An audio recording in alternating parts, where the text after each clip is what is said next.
Welcome to Pindar Poetry. We hope you learned something new. You start by locating the archive that contains the config. Open ZArchiver and grant storage permission if prompted.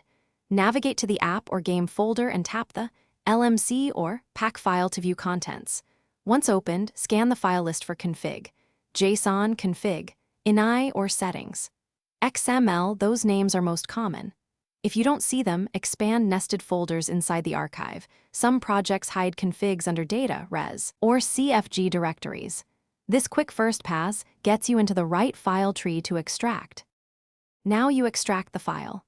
Tap and hold the config entry, then choose Extract or Copy to from ZArchiver's menu. Choose a clear destination like /downloads or a new folder so you won't lose it in system directories. If the config is inside a nested archive, first extract the parent archive to a temp folder, then repeat the selection until the actual config file appears.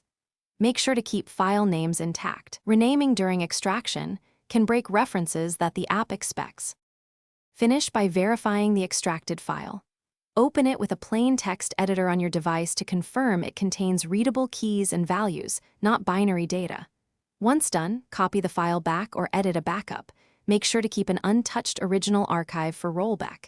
If you couldn't find the config, reopen the archive and check alternate folders or other. LMC/ pack files in the same directory. One troubleshooting tip. If an extracted file looks corrupted, re-extract using the parent folder option.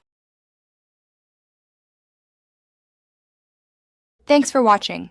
Consider subscribing if we helped you.